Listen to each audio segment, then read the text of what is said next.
online ano. So hindi ko rin masyadong maintindihan sapagkat akala nitong inquirer siguro kapag nagwagi ang CPP NPA dito ay magpapatuloy pa yung dyaryo nila. Ngayon, kanina pinanonood ko yung yung video na ipinalabas niyo bago ako umupo dito. Napanood ko si Franz Castro. Para siyang ang itsura niya para siyang tindera ng kangkong na nalugi, no? Walang kakibo-kibo habang pinagagalitan talaga sila ng isang tribal leader, no? Yan po, kung napanood niyo yan, maliwanag na maliwanag. Yan ang kaso nila. Kidnapping. At ay nako, Speaker Romualdez, sana'y mapanood niyo yan. Walang karangalan at kahiya-hiya yung mga tao na yan. Nakita mo ba itsura ng mga yan? Yan ang magbabagsak ng gobyerno natin. Wala namang layuning magaling yung mga yan. Yang sila Franz Castro. Walang gagawing magaling yan. Ang kanilang ginagawa ay pinag-aaway-away nila at medyo nagtatagumpay sila. Pinag-aaway-away nila. Ganyan yan very basic yan sa kanila. No? Whatever the government supports, we oppose. No? At yung ginagawa nila ngayon, binebenta na naman nila yan. No? At yung pakikipag-alyansa nila sa mga congressman, alam naman nila na wala ring respeto sa kanila yan. Tactical alliance ang tawag dyan. Tama. At binabayaran lang sila, tumatanggap sila ng pera para meron silang ibili ng bala, ibili ng baril, ano? At ganyan ang ginagawa nila. No? Pero kanina, ayan, kung mapapanood niyo, tingnan niyo si Franz Castro. Yung angas niya. Imagine diyan lamang sa maliit na pulong na yan, ang kausap niya, yung tribal leader. Sinisita sila, pinagagalitan sila kung bakit kumukuha sila ng mga kabataan sa tribo. Hindi sila makakibo sapagkat totoo.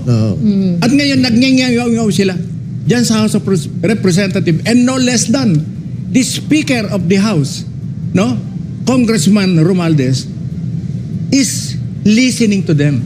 At binibigyan pa sila ng mga pribileyo. Yes. Masyadong masyadong garapal yan, ikaw, Speaker Romualdez, kung mapapanood mo ba yan, kakausapin mo yung mga tao yan, iimbitahin mo yung mga tao na yan.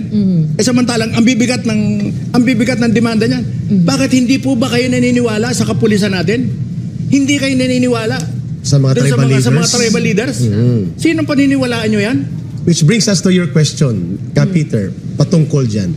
Gaano kahalaga na ang boses ng mamamayan, ang tinig ng mamamayan, patungkol sa panawagan ng iba't ibang organisasyon, advocate groups, peace advocates, at mga alumni o mga kabahagi ng CPP, NPA, NDF, nagtipon-tipon at tumutulong ngayon sa gobyerno para ipakita at ipaalam, hindi lamang sa mamamayan, kundi sa pamahalaan na pamunuan, ang kahalagahan na tutukan na ang pagtatapos sa CPP, NPA, NDF. From that perspective of the video, and from what you are asserting, na parang binibigyan pa sila ng panibagong buhay sa taktika ng alyansa sa politika, ano ang panawagan ng grupong Tinig ng Mamamayan, Tindig para sa Bayan, na ilulunsad nyo bukas with 35 organizations nationwide joining your call?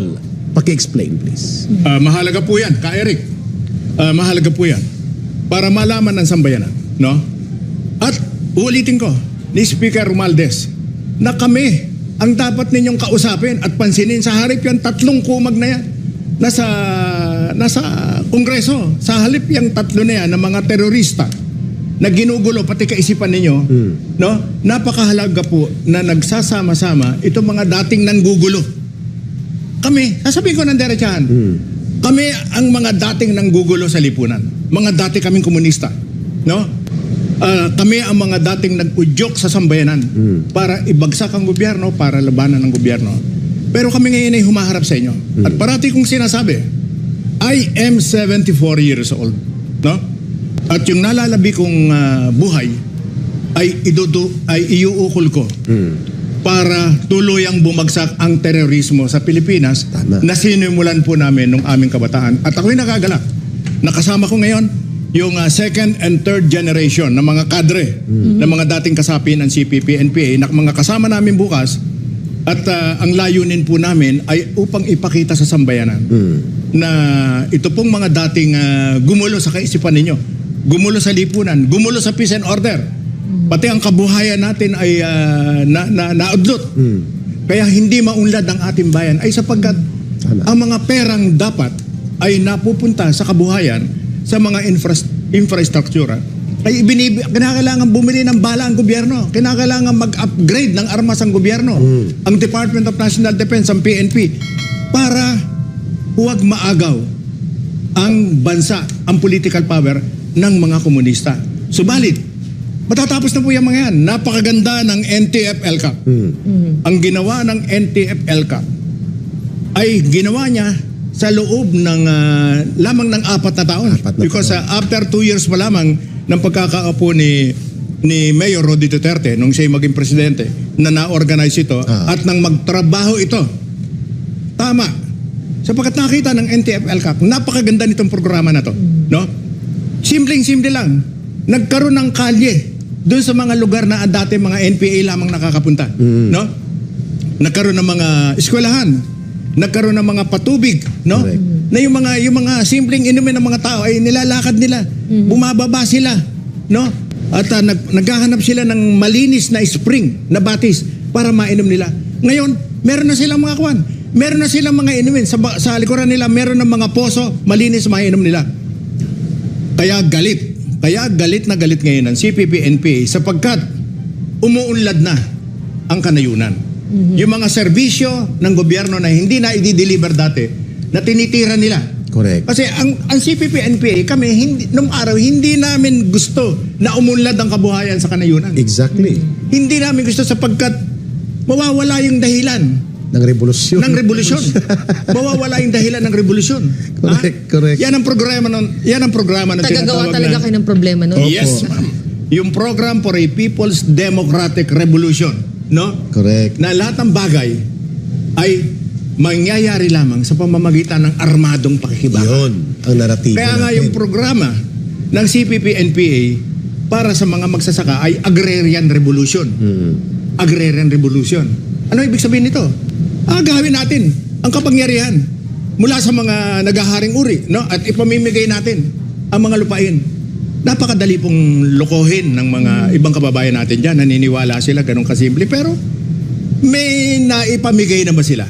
Tama. After 54 years, matagal silang namunini, no? Matagal silang naghari diyan sa mga kasulok-sulukan ng Pilipinas na halos hindi nararating ng mga opisyal, ng tulong ng ating gobyerno. Meron ba silang naipamigay na lupa kahit malamang 1 square meter? Wala. Sapagkat lahat po yun ay kwento at programa. Matatapos na po ito. Huwag kayong makinig dyan sa 3 itlog na yan sa Kongreso. Yang nagpapakilalang Makabayan Black na sa katotohanan ay Kamatayan Black. Nananawagan ako kay kagalang-galang na Speaker Romualdez. Ayaw po naming makialam sa politika ninyo, pero sayang po. Tulungan ninyo. Tumulong po kayo. Nasa sa inyo ang pera dyan sa Kongreso. Palakasin natin ang ELCAC. Correct. Ibalik ninyo yung budget. Ano ba naman yung 20 million Per barangay per barangay? na dating ginapos ng CPP-NPA. Sus Mario Jose, Panginoon kong Heso Kristo naman. Maliit yun. Beloved Speaker. Yung pera na may kontrol kayo, dalhin ninyo sa kanayunan. Kapiter, may Miss Ina, Brother Franco, si former National Security Advisor, Secretary John Espero, nanonood sa atin. At hindi siya mapakali sa naging editorial ng Inquirer. At even si former Defense Secretary na naging kasama mo dati sa Kabataang Makabayan at naging candidate member ng Communist Party na si Orly Mercado, ay nagsasabi na i-evaluate daw dapat ang NTF-ELCAC kung successful o hindi. Sabi ni Secretary Espero, ang problema sa mga taong ito ay kulang ang datos, akala nila alam nila ang lahat. Hindi niya alam na ang first implementation of Barangay Development Program was very successful. 95% completion. And ang second wave is 87% completion. In spite of the limitations of the law na napakahirap ipatupad sa mga liblib na lugar. Ang tanong, dito sa reaksyon ni Secretary Esperon, naniniwala ka ba na dapat baguhin ang NTF-ELCAC o walang saysay ang NTF-ELCAC? Sabi ni Secretary Esperon, ito ang game changer sa mga lugar na dating ginapos at winasak ng CPP-NPA-NDF. Consistent ang mga LGUs na nakapanayon at even ang mga former members ng CPP-NPA-NDF na ang NTF-ELCAC ang naging susi sa malawakang pagsuko ng mga dating miyembro ng CPP-NPA-NDF. Exactly, at na mga mas support na nawala at mas based na na-convert in favor of the government. Your reaction as a former cadre? Kaya nga sinasabi ko, ulitin ko, ang NTF-ELCAC ay dapat palakasin sa halip na pahinain. Yung inquirer, wala naman nagbabasa niyan. Ang nagbabasa niyan ay sila-sila lang. Sino yung sila-sila lang? Kahit anong survey, sipa mo mga survey, pinakamataas na nakukuha nitong mga nanggugulo sa gobyerno ay 9%. Less than 10%. 9%. Ang ibig sabihin, ang inire-represent niyang inquirer, niyang mga nagbabasa niyan ay 9%. Bakit kayo maniniwala dyan? Yeah. Gusto kong i-focus talaga to sa House of Congress. Speaker Romualdez, maliwala po kayo sa amin. Kausapin niyo kami. Uulitin ko, mawalang galang na po. Huwag kayong mabastusan sa akin. Kung kayo po ay nag-aambisyon na maging presidente, tutulong kami sa inyo. Palakasin nyo ang NTF-ELCAC. Yun. Maniwala po kayo. At labanan ng totoo ang CPP, NPA, NDF. Sumusumpa po ako rito. Mangunguna ako sa kampanya para manalo kayo bilang presidente. Pero ibagsak po natin ang CPP, NPA.